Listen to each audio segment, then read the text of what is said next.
Terakhir sekali, sebagaimana Nabi Sallallahu Alaihi Wasallam setiap hari raya mengkhususkan nasihat untuk kaum wanita,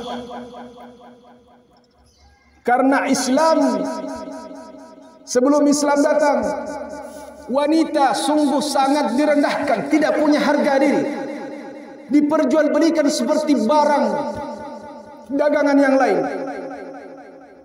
tidak diberikan warisan, tidak diberikan kesempatan untuk memberikan pendapatnya dalam suatu pengambilan keputusan. Bahkan sebelum Islam datang, orang-orang terkhusus orang-orang Arab yang turun Al-Quran kepada mereka malu ketika mempunyai anak perempuan. Wa idza busyira ahaduhum bil untha dhalla wajhuhu muswaddan wa huwa kadhim. Rasul An-Nahl. Jika diberitakan kepada mereka bahwa dia istrinya telah melahirkan anak perempuan, tiba-tiba marah, kusam wajahnya, marah, malu karena mempunyai anak. Ayumsikuhu ala hunin au yadussuhu fit turab. Di depannya hanya dua pilihan. Apakah dia biarkan anaknya tetap hidup dalam kehinaan? Enggak ada gunanya perempuan saat itu. Mau diajak berperang lemah, mau diajak kemana enggak bisa, tidak dianggap sebagai manusia. Bahkan sebagian mereka mengatakan bahwa perempuan adalah saudara daripada syaitan. Sebelum Islam, pilihan pertama itu dibiarkan hidup, dipelihara dalam keadaan malu, dalam menanggung aib, atau am yadussuhu fit turab, atau dikubur hidup-hidup. Di antara sahabat yang pernah mengubur hidup-hidup anaknya adalah Umar bin Khattab radhiyallahu anhu. Maka ketika Islam datang, makhluk yang namanya wanita diangkat derajatnya oleh Allah SWT setinggi-tingginya. Bahkan dalam Al-Quran tidak ada surah lelaki, yang ada surah wanita. Surah An-Nisa, ada surah Maryam. Dimuliakanlah wanita. Maka Nabi SAW pernah menyampaikan nasihat kepada kaum wanita khusus. Bahkan Nabi dari mimbarnya datang mendekati kaum wanita karena tidak ada speaker, mengatakan, ya ma'syaran nisa, tasaddaqna fa inni arakunna aktsara min ahli an-nar na'udzubillah, atau kama qala alaihi salatu wassalam. Wahai kaum wanita, mohon maaf ibu-ibu, saudara-saudara sekalian muslimat, Nabi mengatakan, wahai wanita, banyak-banyaklah bersedekah. Banyak-banyaklah bersedekah. Alasan Nabi SAW mengatakan, karena saya melihat kebanyakan penduduk neraka adalah dari kaum wanita. Ada sahabat yang bertanya di satu kesempatan yang lain, ya Rasulullah, mengapa demikian? Wanita banyak masuk dalam penduduk neraka. Sallallahu alaihi wasallam menyebutkan di antaranya adalah tukthirna al-la'na wa takfurna al-ashir. Kalian banyak mencela. Banyak mencela sesuatu. Ketika melihat sesuatu sedikit aibnya dicela. Apa ini? Apa ini?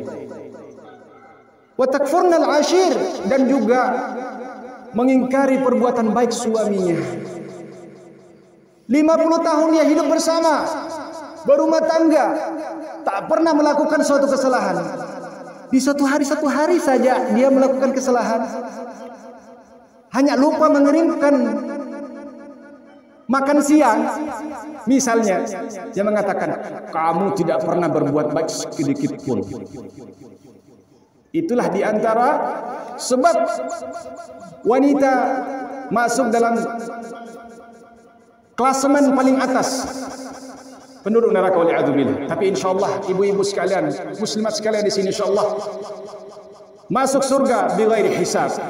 Amin ya rabbal alamin. Juga jangan berkecil hati kaum wanita. Kaum wanita lebih mudah masuk surga daripada kaum laki-laki. Syaratnya simpel sekali. Enggak usah, kalau tidak mampu laksanakan yang sunnah, cukup yang dikatakan Nabi sallallahu alaihi wasallam berikut ini.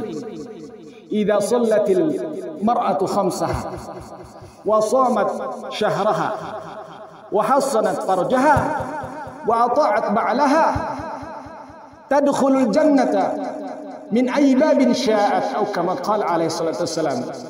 Kalau wanita sudah sholat 5 waktu, enggak usah kalau tidak mampu sholat duha, sholat witir, sholat sunat yang lain. Cukup sholat 5 waktu, standar minimalnya. Dan puasa Ramadan, puasa Senin Kamis kalau mau silakan, tapi standarnya puasa Ramadan. Jika tidak datang halangannya. Kemudian wa ata'at wa hasanat farjaha, dan menjaga kehormatannya. Menjaga kehormatan ini luas maknanya. Bukan hanya yang terbetik dalam benak kita. Menjaga kehormatan termasuk pakaian, menutup aurat. Jamaah sekalian, muslimat sekalian, menutup aurat termasuk menjaga kehormatan. Karena Allah SWT mengatakan, wala taqrabuz zina innahu kana fahishatan wa sa'a sabila. Menjaga kehormatannya, menjaga auratnya, menjaga pergaulannya, kepada siapa dia bergaul, menjaga jarak antara lelaki yang bukan mahram, menjaga kehormatannya. Wa ata'at ba'laha, dan mentaati suaminya kalau sudah berkeluarga. Kalau belum berkeluarga, mentaati ayahnya. Taat kepada suami adalah nomor 2 setelah ketaatan kepada Allah Subhanahu wa taala.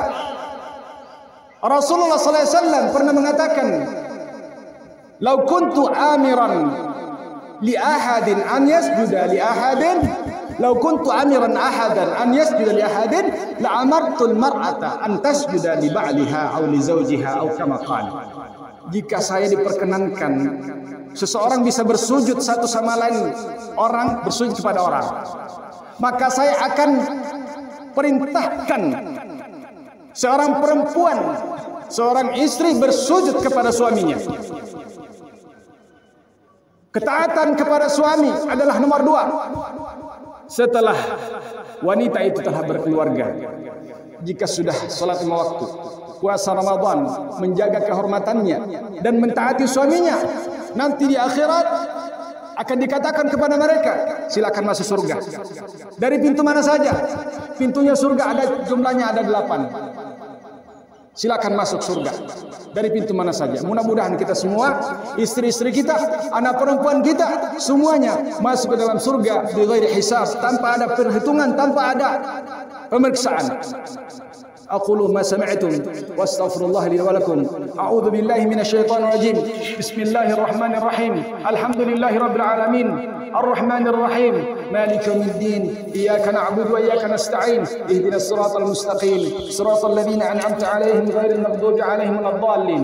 آمين. اللهم اغفر للمسلمين والمسلمات وللمؤمنين والمؤمنات الأحياء منهم والأموات إنك سميع قريب مجيب الدعوات يا قاضي الحاجات. ربنا اغفر لنا ولإخواننا الذين سبقونا بالإيمان ولا تجعل في قلوبنا غلا للذين آمنوا ربنا إنك رؤوف رحيم. ربنا لا تزغ قلوبنا بعد إذ هديتنا وهب لنا من لدنك رحمة إنك أنت الوهاب. ربنا هب لنا من أزواجنا وذرياتنا قرة أعين واجعلنا للمتقين إماما. اللهم أرنا الحق حقا وارزقنا اتباعه وأرنا الباطل باطلا وارزقنا اجتنابه. ربنا اغفر لنا ولوالدينا وارحمهم كما ربيانا صغارا. ربنا آتنا في الدنيا حسنة وفي الآخرة حسنة وقنا عذاب النار. وآخر دعوانا أن الحمد لله رب العالمين.